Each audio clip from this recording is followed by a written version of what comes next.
first sight, this is called Ball's Falls because the family that bought the land, that was their last name. It was Ball. So it was two brothers, George and John Ball, that first came here. They were British soldiers. And so when they bought the land, they bought about 1,200 acres, which is just insane. So right now we have about 40 acres. They bought 1,200. So this house, George Ball, he never actually lived in it. It was his son.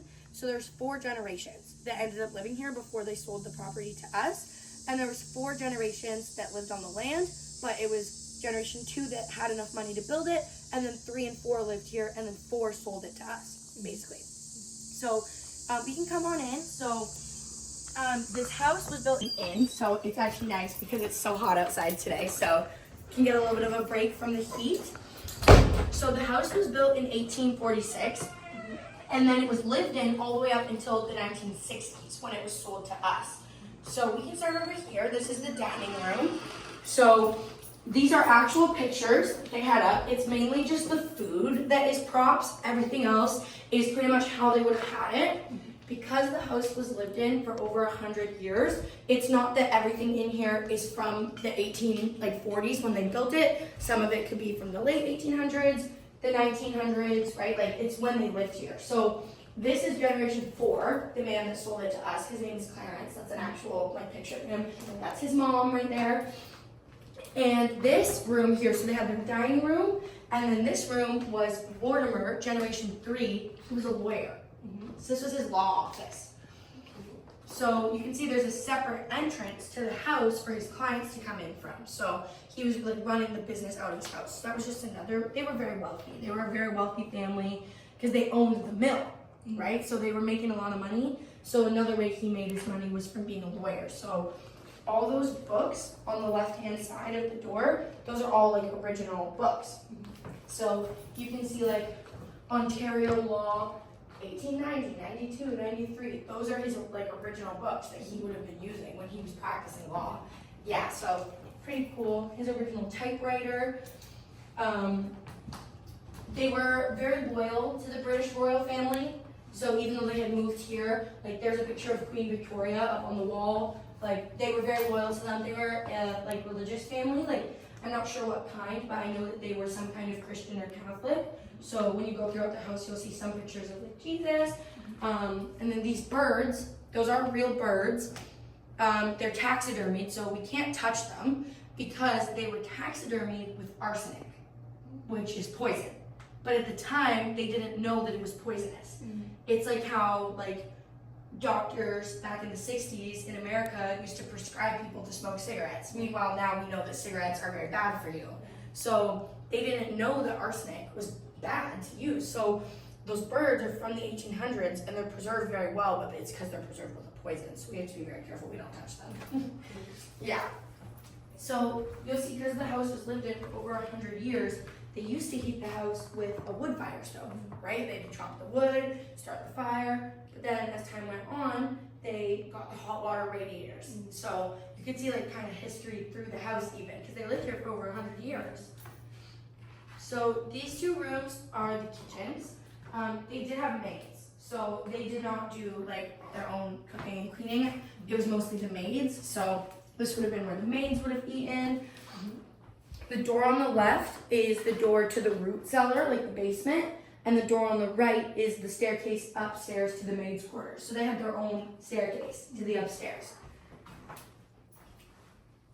The reason why there's another kitchen is because they realized that it became too hot to cook here in the summer.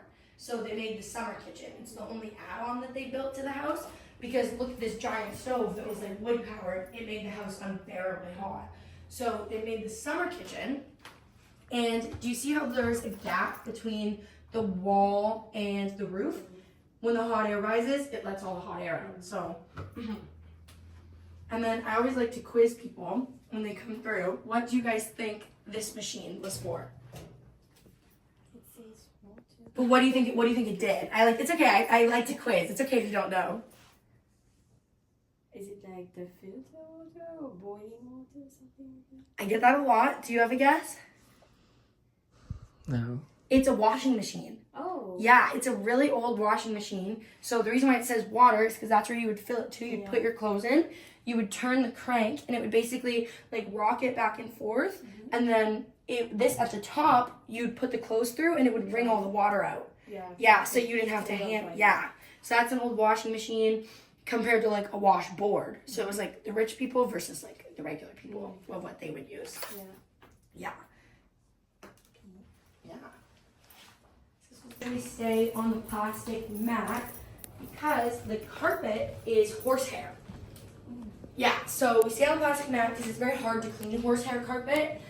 We believe it's from the early 1900s, so it wouldn't have been like the original stuff that they had. It would have been replaced over the years. This is what we call the music room, and then over there is the parlor. The music room and the parlor are more like formal kind of rooms. A fun fact about the parlor is that we've been told that children were not allowed in the parlor unless it was Christmas Day. So I always tell kids when they come in, I'm like, can you imagine if your mom and dad said you were not allowed in one room of the house? Like, that's kind of funny, unless it was Christmas Day and they were opening presents. Yeah, so they said that the parlor was for business and adults. It was not for children. So this picture right here, this is generation 2. This is George Peter Manley Ball. So like I said, he was the one that had the house built, because between generation 1 and generation 2, they made enough money from working to build a mansion like this. That's the oldest son of generation 3. We only really know about the oldest sons, right? Because they're the ones that would get the house. So it's George Peter Manley. That's Mortimer Ball. That's Mortimer's wife. And then over here is their oldest son, Clarence. So Clarence was the 4th generation, and then he was the one that sold the house to the Niagara Peninsula Conservation Authority because he wanted it to be preserved. Yeah, so he was the last generation to live in the house. And that's So in a lot of the pictures, it's unfortunate, we don't know the people's names in a lot of the pictures because we only really know too much about the oldest, and a lot of people, there are still some relatives alive, but like we just don't know them, right? Like even if they're like, oh, I'm sorry, I don't recognize that person. So some of my other coworkers know more about them than I do because I haven't worked here as long, but we know that these are like family members or friends, like they're not prop photos. We just don't know exactly who it is. Like this is Mortimer and his wife right there from those 2 photos. Like you can tell it's them, but in the bigger photos, we're not entirely sure who it is. So these 2 rooms that you're going into now, you can go ahead. Oh yeah, you want to see the parlor? Go ahead, take a look around.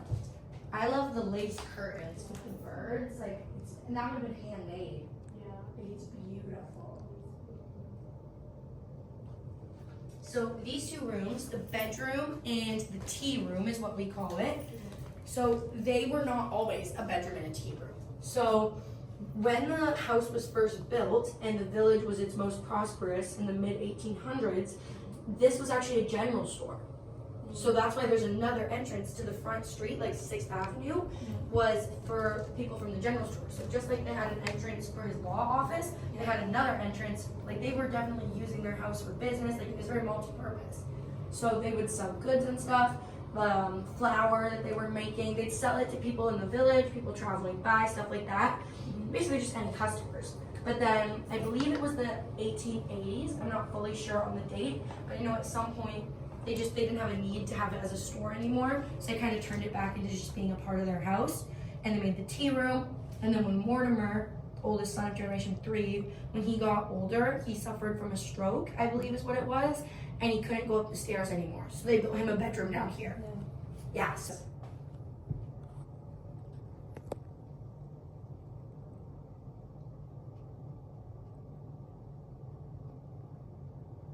I'm Googling it for you guys. Encyclopedias as their form of knowledge to find things out.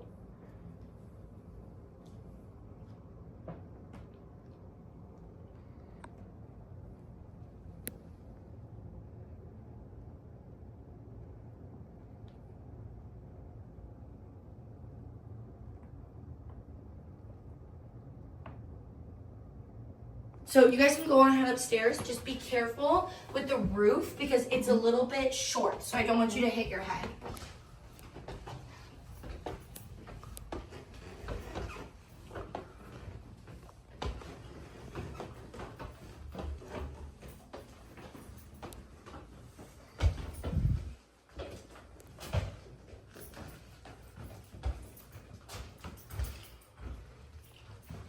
So there's 3 bedrooms in the house. There was like an infant's room, a teenager's room, and then the master bedroom. And then this connects over to where the maid's quarters. Yeah, like it's their bedroom, the attic, and then like down to the kitchen. Yeah. Mm-hmm.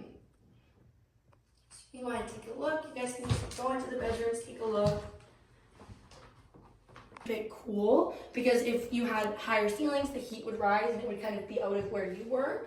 The other reason was a display of wealth, right? In the winter, in a Canadian winter, they're saying they can afford to heat a house with this much room, right? So they have a hot water boiler in almost every room, which would have been very, very expensive. Most people probably would have had one on the first floor, one on the second floor, if they even had 2 floors, right? So ceilings are also kind of a display of wealth.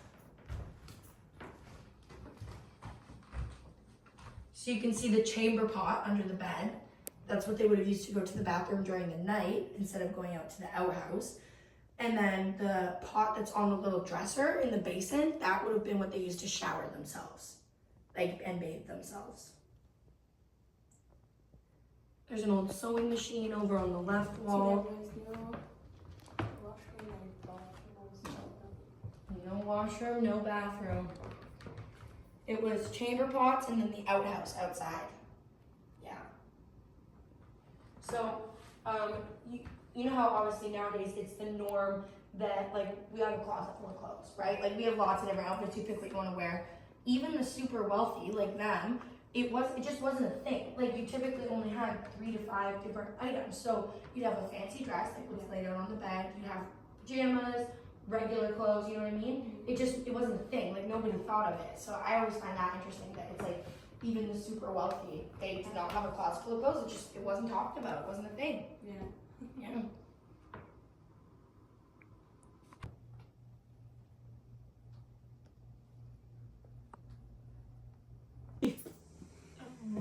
Yeah, this was the bathroom. So 2 people can sit together. And so, like, I don't want to touch it, but like, you would pull this out and empty it. So the reason why there was multiple seats is because if the waist got too tall, it would be unsanitary. So you would basically like move between the seats